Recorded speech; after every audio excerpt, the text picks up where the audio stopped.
ले रहे जा तो लोग के कहला से ना होई तो लोग को तो खाली मसाला चाहिए उल्टा पुल्टा चढ़ावे खातिर कि प्रियंका ने गुड्डू को रोल दिया और गुड्डू ने प्रीति को रोल दिया तो लोग को ये चाहिए। अच्छा अपन नाम बदल दे तो गल हम का गावत नहीं देखो इना कह दे तू कि गुड्डू ने प्रियंका को रोल की गाल पके में कप गइल झार अच्छा ई बात बा कि चुआता पसेना तोरे तो कि गहरमी से भेज हम गइनी अरे बढ़े परेशानी सानी सानी देखा हो पानी भैया पियत रहन त हमरा याद पड़ गइल। बोला बोला बोला फिर से बोला लाइन बा कि गाल प्रीति के में कप गइल झार पता है मुझे मैं सम्मान करती हूँ पता है ये प्रीति मुझे आई नो अच्छा आई कि गाल पके मेकअप गइल झार छुआ तपसे न तोरे तो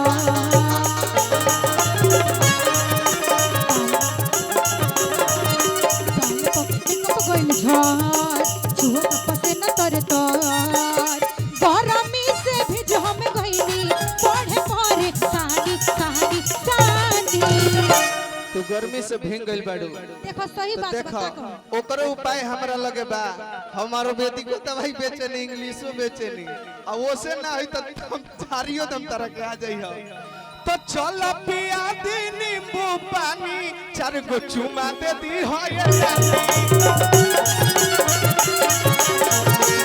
चल पिया दी नींबू पानी 4 गो चुमा दे दी हो ये जानी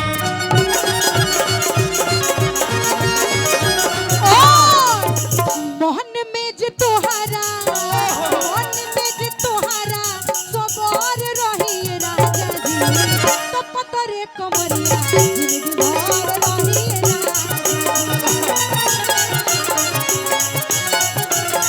तो पतरे कमरिया जिंदगी भर रही राजा जी चलो पिया दी नींबू पानी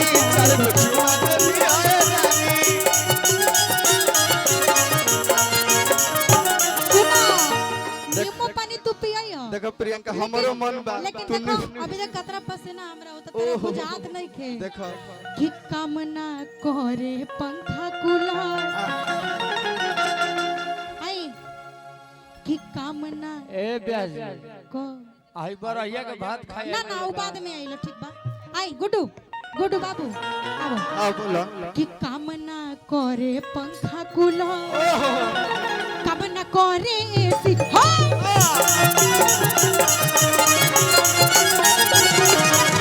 पढ़ेला बेचैनी दादा दुख भइल बाबी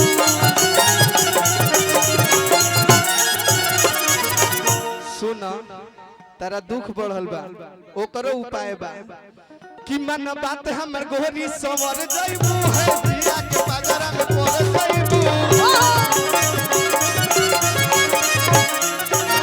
मन बात तू गोरी सवर जइबू है पिया के बाजारा में पड़ जइबू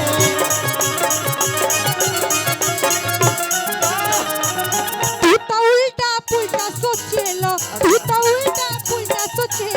करेला मनमानी मानी मानी मनमानी ऐसे करेनी अरे कि हम हुआ सिखाई कि जमन सुबह के शाम बना देनी छोट छोट मौसम्बी के आम बना देनी उल्टा पुल्टा सोचेला अरे करेला मनमानी मानी मानी तो चलो पिया दे नींबू पानी 4 गो चुमा दे तो चलो पिया दे नींबू पानी 4 गो चुमा दे दी हाय जानी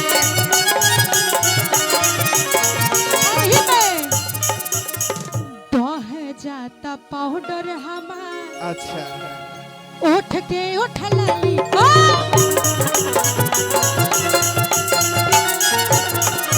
तारा के जब जब देखी ले ना अच्छा मुंह से काटल काटल गाड़ी आवेला दिया जा बर्दाश्त कर लिए जा दिया काला ना गई हां चल तो छोड़ दे तुझे कल ऐसा बात बोला है ना कल गुड्डू ऐसा बात बोला है वाकई में भाई आप लोग के लिए हम लोग मंच पे जो भी करते हैं, लेकिन मेरा और गुड्डू का जो बॉन्डिंग है ना, भाई बहन से बढ़ के है, मित्रता से बढ़ के है। फिर तू है घबराओ ना? तरू। रुको सब और सब कि बह जाता पाउडर हमारे ओठ के ओठ लाली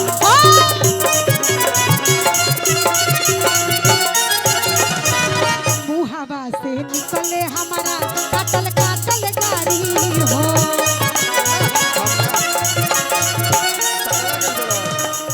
राखी बनवा लिया राखी। देख लो का चाहत धरती आवे से पहले डूब जाए।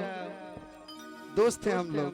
हाँ वो तो बढ़ले बनी सब। बा फिर बोलो। तब न करे पंखा कूलर तब न करे एसी हो। मुहावा से निकले हमारा काटल काटल गाड़ी हो।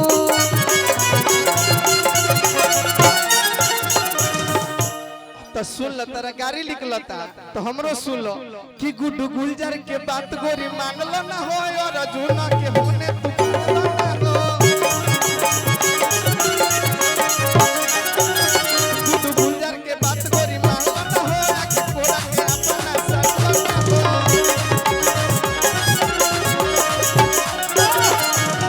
अर्जुन शर्मा कहेली प्रियंका, अर्जुन शर्मा कहेली प्रियंका काहे बोले लो सुनो बात सुनो।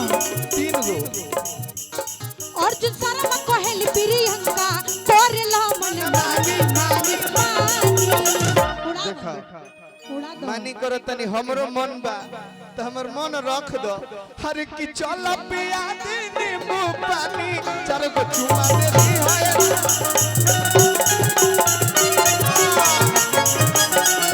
चल पिया दे नींबू पानी चार गो चुमा दे दी है।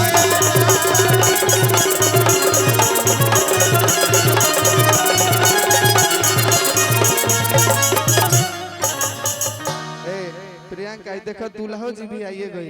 हाय हाय हाय। सदिया यहाँ के होता तो जब यहाँ के मंच पाइल बनी तो गर्दा उड़े के चाहिए।